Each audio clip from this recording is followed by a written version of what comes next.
بسم اللہ الرحمن الرحیم۔ روحانی وظائف کے معزز ناظرین کو السلام علیکم۔ دنیا آزمائش کی جگہ ہے، ایک پل مصیبت ہے تو دوسرے پل راحت اور خوشیاں ہوتی ہیں، اور یوں ہی عمر بسر ہو جاتی ہے۔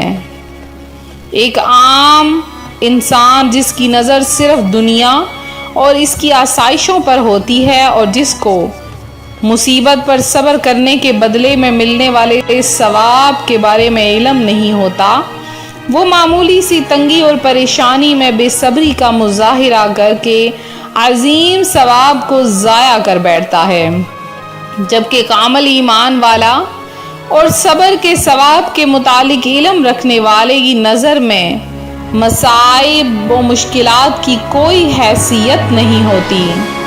وہ ہر مصیبت و پریشانی میں صبر کر کے اجر و ثواب حاصل کرنے کی کوشش کرتا ہے۔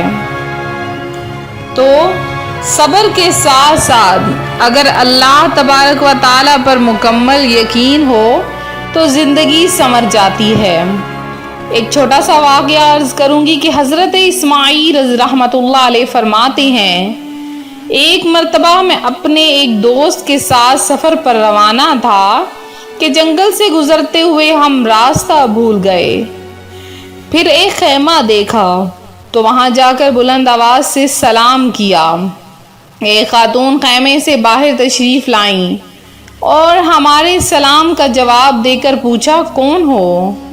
ہم نے عرض کی، ہم راستہ بھول گئے ہیں، خیمہ دیکھا تو اس طرف چلی آئے اور ہم نے کھانا مانگا۔ انہوں نے کہا کہ بیٹھ جاؤ۔ اتنے میں دور سے ایک سوار آتا دکھائی دیا اور سوار والے نے کہا کہ تمہارا بیٹا فوت ہو چکا ہے۔ یہ سن کر اس عورت نے کہا، تمہارا بھلا ہو، کیا میرا بیٹا مر گیا؟ کہا ہاں۔ پوچھا کیسے؟ کہا وہ اونٹوں کے درمیان پھنس گیا تھا، اونٹوں نے اسے کنویں میں دھکیل دیا جس کی وجہ سے اس کی موت واقع ہو گئی۔ بیٹے کی موت کی خبر سن کر وہ صابرہ خاتون روئی، نہ کسی قسم کا واویلا کیا، بلکہ اس اونٹ والے سے کہا، ہمارے کچھ مہمان آئے ہیں، ان کی ضیافت کا اہتمام کرو اور ایک مینڈھا ذبح کرو۔ چنانچہ مینڈھا ذبح کیا گیا، گوشت پکایا گیا اور ہم نے وہ کھانا کھایا اور کھانا کھاتے ہوئے سوچتے رہے کہ کتنی صبر والی عورت ہے۔ تو یہاں پر یہ بات بتاتی چلوں کہ قرآن پاک میں اللہ تبارک و تعالی ارشاد فرماتا ہے، وَبَشِّرِ الصَّابِرِينَ الَّذِينَ إِذَا أَصَابَتْهُم مُّصِيبَةٌ قَالُوا إِنَّا لِلَّهِ وَإِنَّا إِلَيْهِ رَاجِعُونَ۔ اور خوشخبری سنا ان صبر والوں کو کہ جب ان پر کوئی مصیبت پڑے تو کہیں ہم اللہ کے مال ہیں اور ہم کو اسی کی طرف پھرنا ہے۔ تو یہ مہینہ ذوالحجہ کا مہینہ ہے، اس میں حضرت ابراہیم علیہ السلام کو جب اپنے بیٹے کو ذبح کرنے کا حکم دیا گیا تو آپ نے رب تعالی کے حکم کی تعمیل کرتے ہوئے ذرا سی بھی آپ کے پائے ہائے میں لغزش نہ آئی، اور آپ نے فوری طور پر اللہ کا حکم بجا لانے کی سوچی۔ اپنے بیٹے کو ذبح کرنے کے لیے جب لٹایا تو فوری طور پر اللہ تبارک و تعالی نے ان کے صبر کو جو آزمانا تھا آزما لیا، اور اللہ تعالی نے جنت سے ایک مینڈھا بھیج دیا۔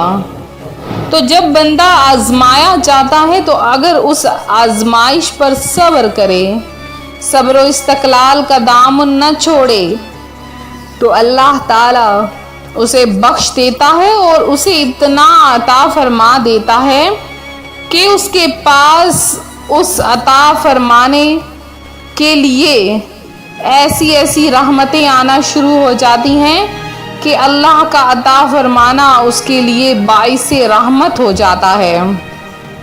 تو آپ چاہتے ہیں کہ آپ کی حاجتیں پوری ہوں، پریشانیاں، الجھنیں، مشکلات سے فوری اور مکمل نجات مل جائے، تو ماہ ذوالحجہ میں یہ وظیفہ کریں، انشاءاللہ عز و جل آپ نے بہت سے وظائف سنے اور دیکھے ہوں گے، لیکن اس وظیفے کی برکت سے اللہ کی ذات آپ کو بے شمار خواہشات پوری کرنے سے نواز دے گا۔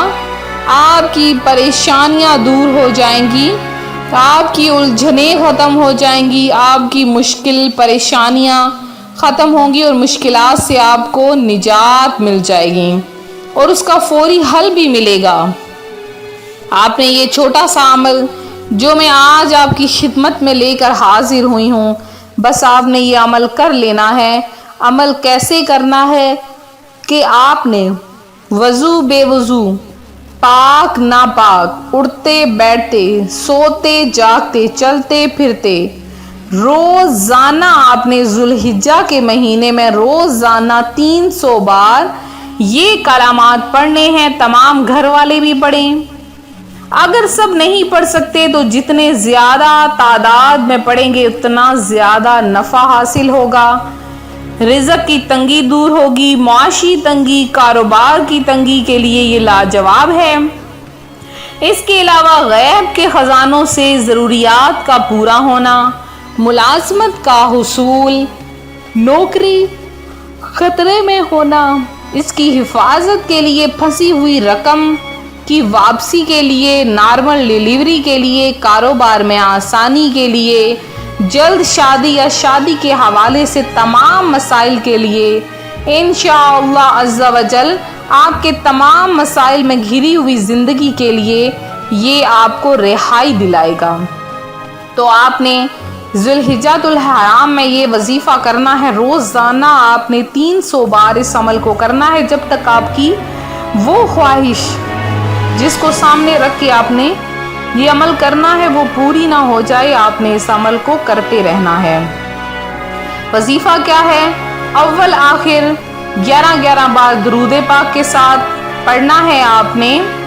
یا باسطو یا فتاح یا کریم، یا باسطو یا فتاح یا کریم، اور اول آخر آپ نے درود پاک پڑھ لینا ہے۔ انشاءاللہ عز و جل آپ دیکھیں گے کہ آپ کی تمام حاجت، تمام مرادیں آپ کی پوری ہو جائیں گی۔ تو یہ تھا میرا آج کا وظیفہ جو میں آپ کی خدمت میں لے کر حاضر ہوئی ہوں۔ اب میرے وہ بہن بھائی جنہوں نے خصوصی دعا میں حصہ لیا ہے، اللہ تبارک و تعالی سے دعا ہے اللہ تعالیٰ یہ آنے والا مہینہ جو ذوالحجہ کا آ رہا ہے، جو کہ بہت ہی زیادہ مبارک بابرکت ترین ہے، اس میں ہمیں مختلف وظائف کرنے کی توفیق عطا فرمائے، ہمیں قرآن و سنت کی پابندی کرنے کی توفیق عطا فرمائے، اور اس کے ساتھ ساتھ میرے وہ بہن بھائی جو کہ وظائف کی اجازت چاہتے ہیں ان کو اجازت عام ہے۔ تو اس مبارک مہینے میں آپ نے کثرت سے وظائف کرنے ہیں، نماز پڑھنی ہے، زیادہ سے زیادہ آپ نے روزے رکھنے ہیں اور اللہ کی راہ میں خرچ کرنا ہے۔ خرچ کرنے کا مہینہ ہے۔ تو میرے وہ بہن بھائی جنہوں نے دعا میں حصہ لیا، رابعہ ہیں، نفیس اختر ہیں اور رئیس اختر ہیں، محمد حمزہ ہیں، وسیم احمد ہیں، آمینہ سحر ہیں، سعیدہ انصاری ہیں، طوبہ شیخ ہیں، رخسانہ زین ہیں، محمد بلال ہیں، مبشر ہیں، نازیہ ہیں، اور اس کے علاوہ سیدہ یاسمین ہیں، بلاول گلزار ہیں، سرفراز عالم ہیں، رحمان شیخ ہیں، سائمہ عمر ہیں، میاں مقصود ہیں، سندھانی سید ہیں، اور اس کے علاوہ ناہید اختر ہیں، میمونہ ہیں، میر خان ہیں، اور کلندر بادشاہ ہیں، فرزانہ ہیں، سلیم اللہ ہیں، آپ کا بہت بہت شکریہ، آسما اختر ہیں، عائشہ شیخ ہیں، اور سعد کمال ہیں، اور محمود ہیں، فاطمہ ہیں، محمد راشد ہیں،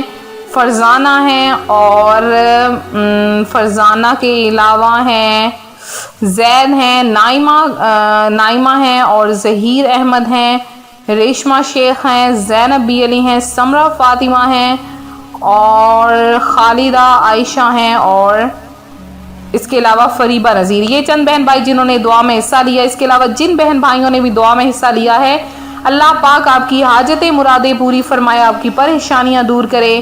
ملتے ہیں اپنے اگلے وظیفے کے ساتھ، دعاؤں میں یاد رکھیں، اپنا خیال رکھیں، فی امان اللہ۔